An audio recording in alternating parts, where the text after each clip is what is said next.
ایک ایسا غلام کہ جس نے نبی پاک کو تلاش کیا تو کس اسٹرگل کے ساتھ تلاش کیا، آقا علیہ الصلوۃ والسلام کی تلاش میں کس طرح وہ مارے مارے پھرتے رہے، اور جذبہ کیسا تھا کہ اپنے آپ کو بھی بیچ دیا، جی ہاں اپنے آپ کو گویا سولڈ آؤٹ کر دیا، غلام بننے کے لیے تیار ہو گئے، مگر آقا دو جہاں کے قدموں تک پہنچنا تھا، کسی طرح مدینے کی بستی میں پہنچنا تھا، آخری نبی کے بارگاہ میں حاضر ہونا تھا۔ سبحان اللہ، آج وہ عشق بھری داستان آپ کو سنانی ہے۔ ماجرا کچھ یوں تھا کہ وہ شخصیت خود کہتی ہیں کہ اچانک میرے دل میں خیال آیا، حالانکہ وہ کسی اور دین پر عمل کرتے تھے، مگر اچانک خیال آیا کہ سب سے افضل دین کون سا ہے، زمین و آسمان بنانے والی کون سی ذات ہے، اس تمام چیزوں کا خالق اور مالک کون ہے۔ وہ کہتے ہیں کہ میں اس زمانے میں ایک راہب تھے، میں تلاش کر کے ان کے پاس پہنچا اور ان سے کہا کہ ذرا یہ تو بتائیے اس پوری دنیا میں سب سے افضل دین کون سا ہے۔ تو وہ راہب کو کہتے ہیں کہ تجھے یہ اچانک بات کہاں سے سوجھ گئی؟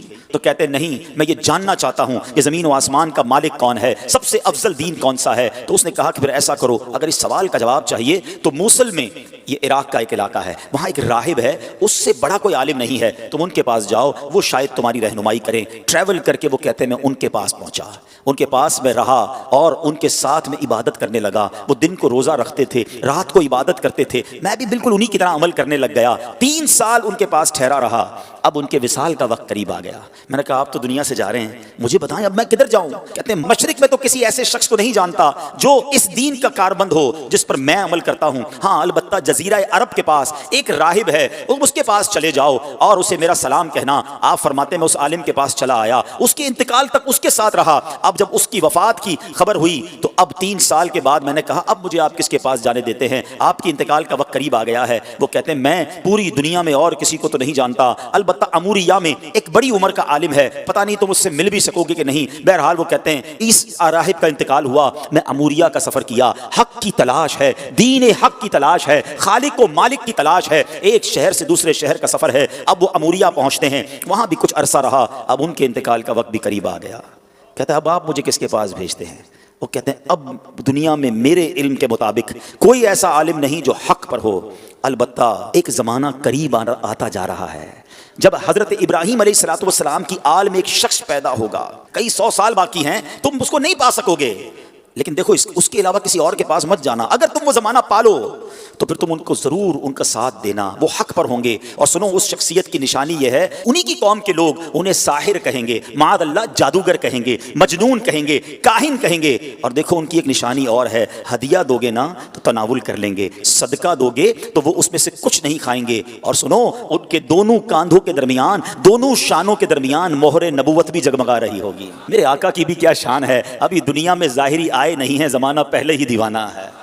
شاعر کہتا ہے نا ایک میں ہی نہیں ان پر قربان زمانہ ہے، جو رب دو عالم کا محبوب یگانہ ہے۔ آقا کا پتہ بتا دیا، مگر کب آئیں گے، کدھر آئیں گے، کہتے کچھ پتہ نہ تھا۔ اب وہ شخصیت کہتے ہیں کہ میں انتظار کرتا رہا، آخر ایک بستی کی طرف ایک قافلہ جا رہا ہے، عرب کی ایک وادی ہے، کھجوروں کی وادی ہے، یاد رہے ابھی لفظ مدینہ اس شہر کو مدینہ کہا نہیں جاتا تھا، اس کے پہلے کئی اور نام تھے۔ کہتے ایک قافلہ جا رہا تھا، میں نے ان سے پوچھا تم لوگ کون ہو؟ وہ کہنے لگے ہم اس بستی کی طرف جا رہے ہیں جس بستی کا اشارہ اس راہب نے دیا تھا، آسان لفظوں میں سمجھ لو وہ قافلہ مدینے کو جا رہا تھا۔ کہتے ہیں کہ ہم وہاں تجارت کرنے کے لیے جا رہے ہیں، ہم وہاں تجارت کرتے تھے، لیکن وہاں آل ابراہیم میں سے ایک شخص پیدا ہوا ہے، اس کی قوم اس کے قتل کے در پہ ہے، جس کی وجہ سے وہ ہجرت کر کے ہمارے شہر میں آ گیا ہے، ہمیں ڈر ہے کہ کہیں وہ ہماری تجارت کو روک نہ دے۔ اب سنو مدینے پر اس کو کنٹرول حاصل ہو گیا ہے، معاذ اللہ وہ قافلے والے نبی پاک علیہ الصلوۃ والسلام کے خلاف باتیں کر رہے تھے، مگر اس عاشق رسول کے دل کی دھڑکن تیز ہونے لگ گئی، ارے یہ تو وہی نشانی ہے، مدینے میں آل ابراہیم سے ایک شخص آ گیا ہے،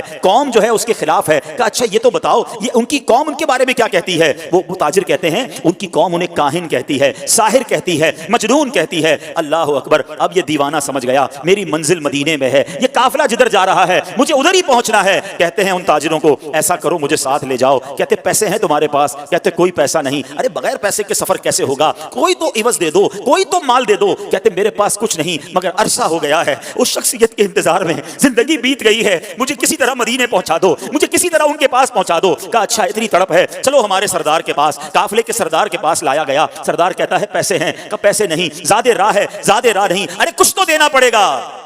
کہا میرے پاس اور تو کچھ نہیں ہے، ایسا کرو مجھے ہی خرید لو، مجھے غلام بنا لو، تمہاری خدمت کرتا رہوں گا، کسی طرح مدینے لے جاؤ۔ سنو میرے پیارے اسلامی بھائیوں، صدیوں پرانی داستان ہے، ایک دیوانہ آقا کی یاد میں تڑپ رہا ہے، انہیں دنیا کے کونے کونے میں تلاش کر رہا ہے۔ اب تاجر کہتے چلو تمہیں غلام بناتے ہیں، ایک بار نہیں، دو بار نہیں، بتایا جاتا ہے شہر مدینہ تک پہنچتے پہنچتے یہ دیوانہ 10 بار بکتا گیا۔ غلام مصطفیٰ بن کر میں بک جاؤں مدینے میں، محمد نام پر سودا سرے بازار ہو جائے، بے دام ہی بک جائیے بازار نبی میں، اس شان کے سودے میں خسارے نہیں ہوتے۔ یہ غلام بن کر بکتے رہے، بالآخر 10 بار بکنے کے بعد یہ دیوانہ مدینے تو پہنچ گیا، مگر راستہ نہیں پتا جانا کدھر ہے۔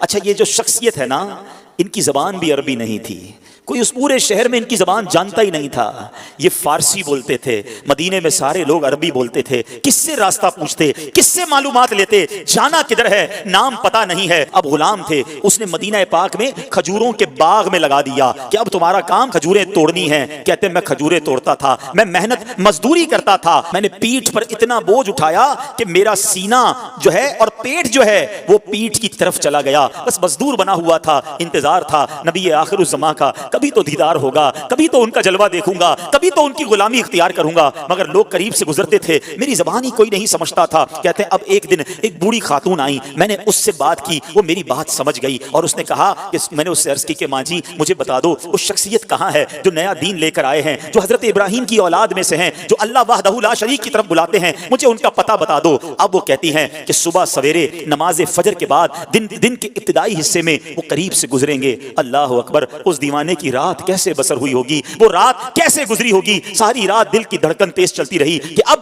نبی پاک علیہ الصلوۃ والسلام کا دیدار ہوگا۔ شب ہجر کی سختیاں، کوئی اس سے جا کر پوچھے تیری راہ تکتے تکتے جسے صبح ہو گئی ہے، ساری رات جلوہ جانا کا تصور ہے، کیسی شخصیت ہوگی، چہرہ کیسا ہوگا، مسکراہٹ کیسی ہوگی، اللہ کے حبیب دکھتے کیسے ہوں گے، میں ان کا غلام بنوں گا، کیا مجھے قبول بھی فرمائیں گے کہ نہیں۔ وہ رات گزر گئی اور جب صبح ہوتی ہے تو پیارے آقا علیہ الصلوۃ والسلام قریب سے گزرتے ہیں، فوراً کھجوروں کا ایک چھوٹا سا حصہ لے کر آقا کی بارگاہ میں جاتے ہیں، کہتے ہیں حضور آپ کے لیے تحفہ لایا ہوں۔ ارشاد ہوا بتاؤ کیا یہ صدقہ ہے؟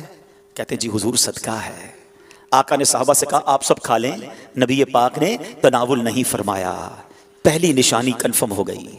دوبارہ گیا ایک اور کھجوروں کا تھال لے کر، کہا حضور یہ لایا ہوں، کہا صدقہ ہے، کہا نہیں حضور ہدیہ ہے، تحفہ ہے۔ آقا علیہ الصلوۃ والسلام نے خود بھی کھایا، خود بھی تناول فرمایا، اپنے صحابہ میں بھی تقسیم کیا، دوسری نشانی پوری ہو گئی۔ اب دل بیتاب ہے کہ مہر نبوت دیکھنی ہے۔ راہب نے بتایا تھا کہ دونوں کاندھوں کے درمیان ایک بڑی خوبصورت سی مہر نبوت، حدیث کی کتابوں میں لکھا ہے کبوتر کے انڈے کی طرح نبی پاک کی پیٹھ مبارک پر دونوں شانوں کے درمیان مہر نبوت تھی۔ اب آقا علیہ الصلوۃ والسلام 2 چادریں پہنا کرتے تھے، چادر پہنی ہوئی ہے، اب وہ شخصیت کہتے ہیں کبھی میں دائیں جا کر دیکھنے کی کوشش کرتا، چادر تھی اس لیے دیکھ نہیں پاتا تھا۔ اللہ اکبر، نبی پاک میری طرف دیکھ کر مسکرائے، آقا نے سمجھ لیا کہ میں کیا دیکھنا چاہتا ہوں۔ نبی پاک نے اپنی مبارک چادر اتاری، کہا جو ڈھونڈ رہے ہو، جو دیکھنا چاہتے ہو آؤ دیکھ لو۔ وہ دیوانہ کہتا ہے میں دوڑتا ہوا گیا، مہر نبوت دیکھی اور نبی پاک کی پیٹھ سے لپٹ گیا، چومنے لگ گیا، کہا حضور آپ کی تلاش میں مارا پھر رہا ہوں، بہت عرصہ ہو گیا ہے حضور، بہت دیر سے آپ کو تلاش کر رہا ہوں، آقا اب آپ کے قدموں میں آ گیا ہوں، اپنی غلامی میں قبول فرما لیجئے۔ اللہ اکبر، نبی پاک علیہ الصلوۃ والسلام نے انہیں اپنی غلامی میں قبول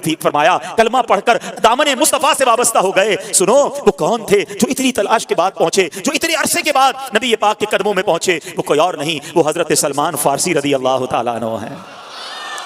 صحابہ کرام میں سب سے بڑی عمر آپ نے پائی، ایک روایت کے مطابق 250 سال آپ کی جو ہے وہ عمر مبارک تھی، اور بڑی تلاش کے بعد نبی پاک کے پاس پہنچے۔ اب سنو، اب نبی پاک کو جب پوری داستان سنائی کہ آقا کیسے پہنچا ہوں